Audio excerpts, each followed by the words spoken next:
Good morning Celtic fans and welcome back to the channel. In today's video we talk about cocaine and football players. We talk about Kris Boyd.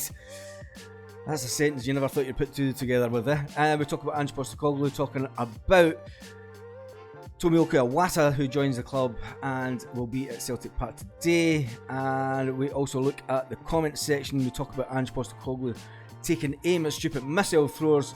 And we made a big benchmark yesterday, so that's obviously going to come up in the comment section. So big thanks to everyone who subscribed. Roll on to the big 9 in a row, which is my big number next. So, talking about Tomioka Iwata arriving at the club, we'll talk about him first. Alexandro Bernabe was overlooked at Ibrox, and the Celtic manager went on to say why he was overlooked. But first of all, we'll talk about the 25-year-old who arrives from Yokohama F. Marinos, and the manager said he expected him to be in attendance against Kilmarnock today. Tell me in the comment section what you think the score will be against Kilmarnock this afternoon at Celtic Park. He's joining on an initial loan ahead of a permanent move this summer. Iwata worked with Postecoglou at his previous club. The manager actually signed him to the previous club, so he knows the player inside out. He says he'll need a bit of work to get him up to pace, but he knows the player really well, and he knows how quick and hard he will work. The fact that he's got Kyogo and everyone else at the club as well will be fantastic for the player. I don't think it'll take him long to get up to speed and get in the first team. Iwata is obviously capable of playing in a variety of positions in midfield and defence. Postecoglou is open-minded over the role he could play at Celtic after deploying him as a holding midfield player in Japan. Whilst Alistair Johnson obviously came in and made his debut at a position where we thought Juranovic would be playing last weekend. Juranovic has obviously came in, and everyone thought Bernabe would come on instead of Juranovic. He spoke about that whilst Greg Taylor was lying on the ground getting missiles thrown at him, and Ange Postecoglou took umbrance to that as well. He says the fact that there was metal objects thrown at Greg, and we'll talk about that in a minute, due to the fact that the meltdown that Kris Boyd has had.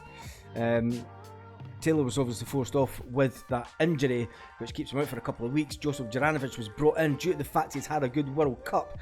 He felt that bringing on two players to make their debuts at Ibrox wasn't probably the best thing to do, so that's why he brought Juranovic on. We kind of knew that at the time. You're bringing on an experienced player who knows that game and has played in the game before. To bring another player on who hadn't played for Celtic and in a big game like that would kind of be, he would have got slated for it if he had actually dropped points or lost the game, should I say.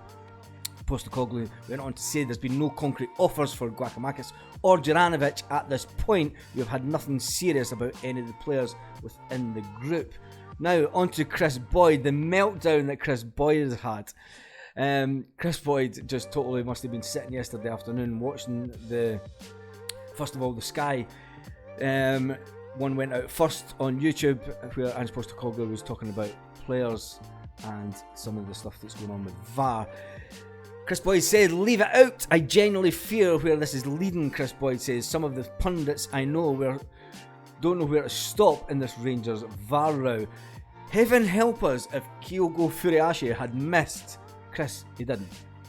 You probably choked on your gear as you were flipping watching the interviews. Postecoglou reckons that Rangers would have been up in arms if they were denied a penalty and the game was at 2-1 or 2-2 and they had a chance to win.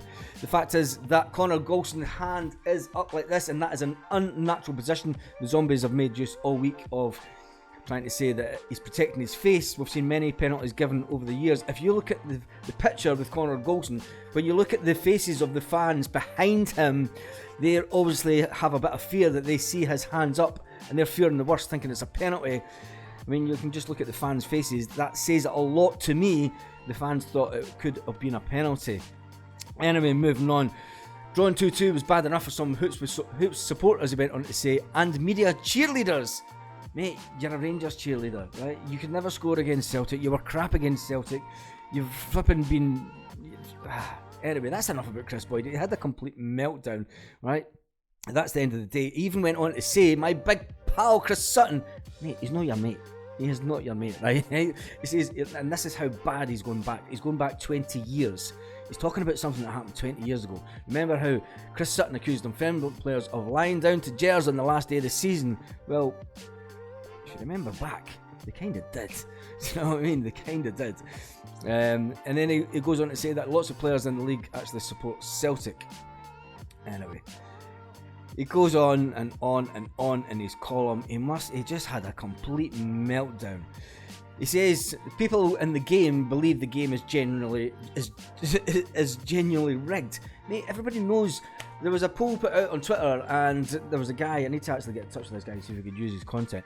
There was a guy emailed 19 or 20 associations around Europe and asked them about referees, and the only one that never got back to him was obviously Scotland. Everybody knows that there's Masonic Lodge members in the Scottish FA, and no, it's just one of the things that's happened for years. It's happened for as many years, as many people spoke about it. Paul Larkin did a documentary on about it, Anyone But Celtic. If you haven't seen that, I'll put the link in the description. Paul Larkin did a video about that, a documentary about it years ago, where he spoke to Celtic players over the years and how rigged it is. The fact that Ange Postecoglou even goes on about missile thrown at Celtic players. Kris Boyd never thought to bring that up. Kris Boyd never thought to bring up about the weapons that were found inside Ibrox the day before the game.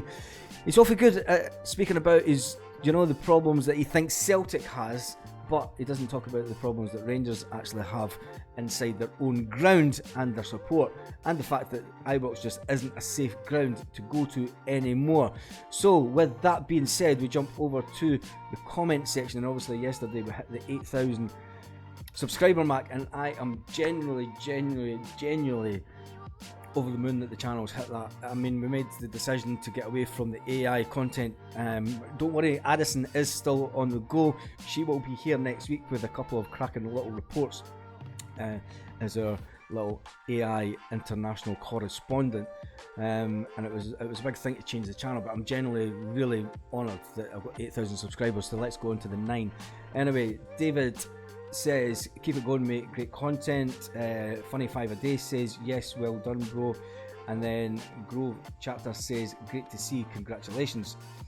There was a lot of these yesterday, so I'm going to skip through a lot of them. John Quinn says, subscribe to a few, but this is my go-to channel. Come on, you boys in green, keep up the good work. Definitely boss channel, watch all your content. Thanks very much for all the comments. I tried to make the channel more interactive. We're obviously doing this comment part of the channel. I think it's important to involve you, the viewers.